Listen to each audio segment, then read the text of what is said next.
Well, welcome back to my channel. Today I am on a quest, and my quest is to find a new action camera.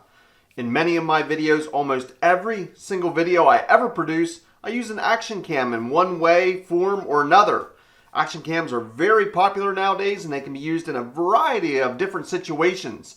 I don't use them personally as my main camera, but I use them almost in every video, like I just mentioned, for my secondary angles, or maybe to get that unique shot that I'm not willing to put my good camera in a position where it could get destroyed or get damaged. So action cameras definitely have their place, and as I said, I'm on a quest to find a new budget-friendly action camera that has a front-facing screen. Yes, up till now, all of my action cameras that I've been using only have a screen in the back, and that can make it pretty difficult to center the shot or to get the subject in place, especially if you're using it in a vlogging or taking video of yourself. So I am looking for a budget-friendly camera with a front-facing screen. I'm going to do my best to search out all the different options. I'm going to be bringing those reviews to you here in the next few weeks. And today we're going to be starting off with the XTU Model S3. Is this one of the best budget-friendly cameras? It gets some really high reviews. We're going to be doing a quick unboxing of this camera. I'm then going to be putting it to work. I'm going to be testing things like the electronic stabilization system in it. I'm going to be testing the duration of the battery. How long can you expect the battery to last? I'm going to be testing the image and video quality, of course. I'm going to be showing you all those samples. Stick around. It's going to be a complete review of the XTU S3. So let's start off with the unboxing. As you can see, a very nicely packaged item. Has tons of information all around here. The key features. Has the specifications on the back if you want to pause this and take a closer look at the specifications. Like I said, lots of information here all around on this packaging.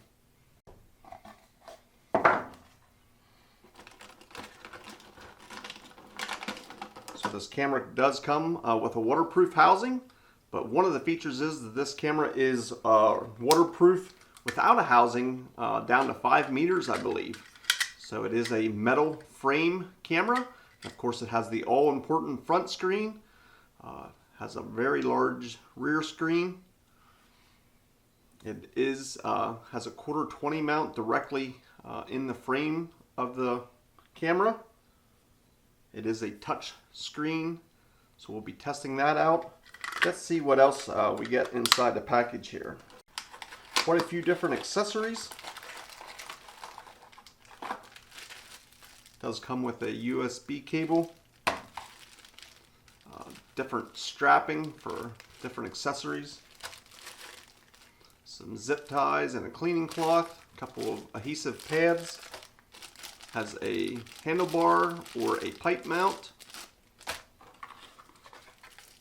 comes with some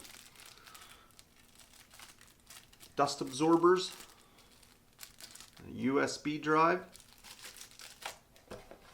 Over on this side, even more accessories. Just packed full of different accessories here. I hear all kinds of assortment of different mounts. It does come with an external microphone. That's pretty handy.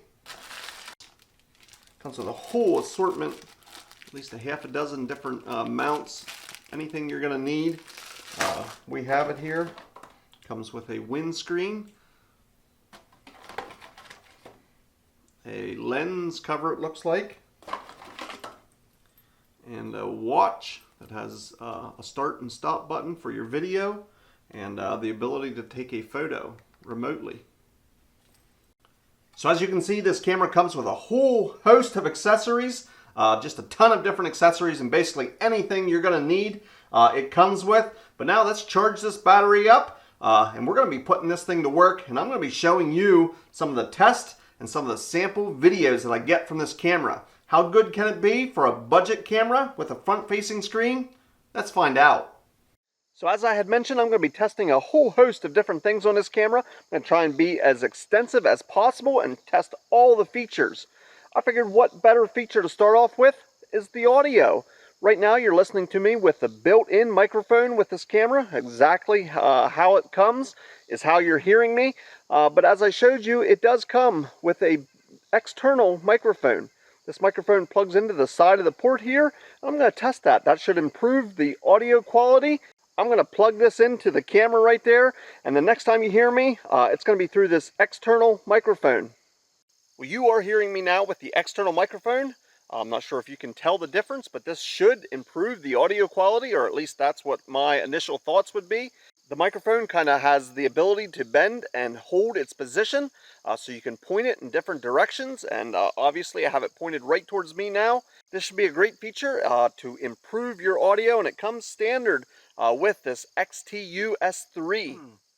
So the next thing we're going to test is the image stabilization. Now this has an electronic image stabilization on this camera. I have it turned off right now. We're going to take a little ride in the cart. That should give you a full effect of what this camera would look like without image stabilization. Then next I'll turn that on and we'll test how good the image stabilization is. Let's go for a ride.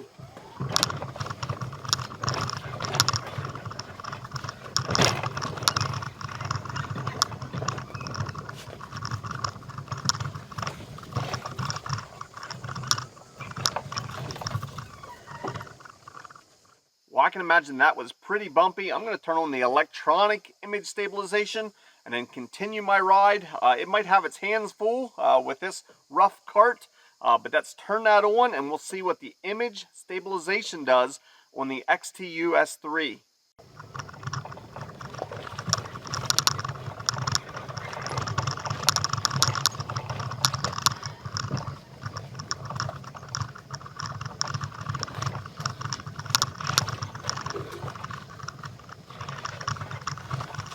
So the next test is a feature that I really enjoy or appreciate on these cameras, and that is it's waterproof just in its original case.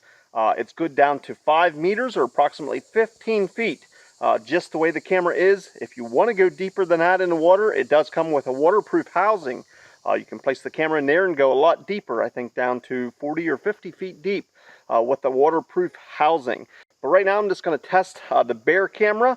You're going for a swim, and we'll see if you survive and if you'll be able to see me after your swim.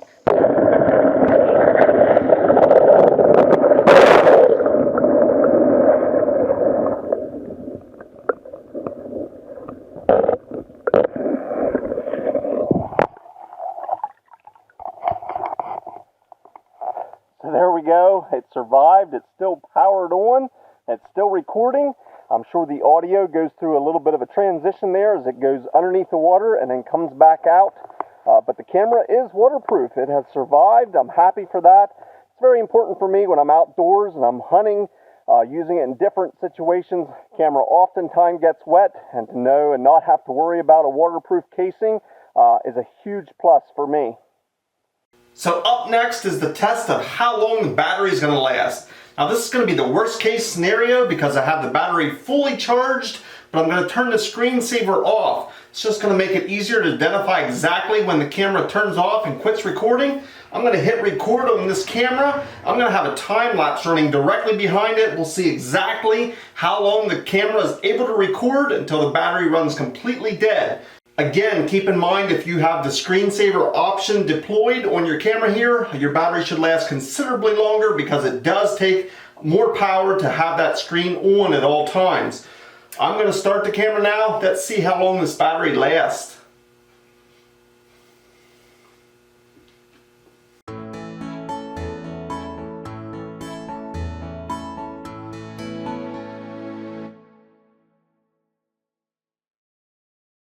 So the camera battery lasted for 1 hour and 46 minutes. I think it's safe to say that the battery would have lasted well over 2 hours if I would have had the screensaver on. That definitely conserves a lot of battery.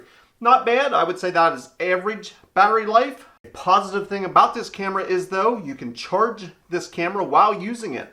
So you can set this camera up to film, hook an external power source to this camera. It will charge and record all at the same time. So that's a great feature, and that will extend your battery life. If you have a project that's going to be a long period of time of recording, you don't have to simply depend on the battery. Well, I've showed you a bunch of sample footage that I collected with this. I've done quite a few different tests, try to be as extensive as possible. It's now time for my final thoughts. I think this camera is a very good camera for its price range. This is not a $300, $400, $500 camera like some of the name brand action cameras are, but I think this camera definitely has its place, and I was pleased with the quality. I would have said it's probably average quality, but the camera performed very well. I like the touch screen capabilities of this. Keep in mind only the back screen is touch screen. The front screen is not touch screen. But that touch screen worked very well. It was responsive to my fingers. This camera also features voice commands. I did test that feature and it did work for me. You can tell the camera to start recording. You can have it stop recording. There's several different functions that the voice commands work with, and that's a great feature for this budget-friendly camera. I thought this camera had very good audio. Even without the external microphone that was included with this camera, the audio did very well. It had no problem picking me up. It sounded nice and clear, and I think it did improve even more when I used the external microphone. I like this camera's capabilities of being waterproof without any extra case. You can simply have the camera right the way it comes and be waterproof down to 5 meters. That's a great option. Many people are going to find that useful. This camera offers many different features that you come to expect with action cameras. It has time lapse. I've used that a good bit, and I often like using time lapse. The time lapses that I captured with this camera I thought were very good quality. Using time lapse with these action cameras, you can put them in some very unique places and capture some really nice time lapse. This camera also offers a 4K. Now, although the video that you're watching right now was rendered in 1080p, I did test the 4K feature. It does seem to improve the video slightly. It also takes considerably more memory. So I find myself oftentimes filming in 1080. Usually at 60 frames per second is my choice. Now, I did find a few cons or some negatives or maybe things that I just did not prefer about the camera. One would be in the settings I could not find the one-touch record. Maybe it's there that I just simply couldn't find it, but with me scrolling through all the settings, none that I could find was the one-touch record. I find that handy, especially if you have your camera turned off. You want to quickly turn it on and have it start recording as it turns on. A lot of cameras have that nowadays. I could not find that option on here. If you're looking for that, I would put that down as a con. Another thing that slightly annoyed me was the side case here that you would either charge or hook up the external microphone. It kind of wraps down around the bottom, and it makes it that if you have this sitting on a tripod or certain accessories mounted to the bottom of it, you cannot open that case without first taking this camera off the tripod mount on the bottom. Like I said, pretty minor in the grand scheme of things, but if they would have just simply had that case up on the side and not on the side and wrapping around the bottom, it would have made it a bit more convenient. My last con that comes to mind with this camera, it comes with a ton of different accessories, but it does not come with an extra battery or a charger. It comes with the USB charging cord, and that's how you have to charge the battery that's inside this camera. Simply plugging that in will charge it. And like I had mentioned earlier, you can charge it and use this simultaneously, which is great. I just wish they would have gave an extra battery and then a battery charger. That way you could always have a battery charged, take that with you. And when the one that you're using dies, you can simply put in another one. I would put that down as a con. I do believe they have that available as a kit or as an extra, that you can buy a charger and another battery or maybe 2 more batteries. So those were my final thoughts. All in all, I think it's a good camera. For the price tag, it is really hard to beat. And when you compare this to a name brand action camera, you can buy 2, 3, maybe even 4 of these cameras for the price of one of the name brand. So for the price tag, it really does function well. I like the metal casing also on the outside. It is very durable, and it being waterproof and that front facing screen, I think I'm going to get a lot of use out of this camera. If you're interested in checking out more information, or maybe you would like to try one of these for yourself, there's going to be a link down in the description. Simply click on the See More. That's going to drop down the description, and you'll see the link down there to where you can find out more information or purchase this camera. I have a few more front-facing screen cameras that I'm going to be testing here in the near future, so if you are interested, stay tuned and be on the lookout for them. I want to thank you for watching, and we'll see you in the next video.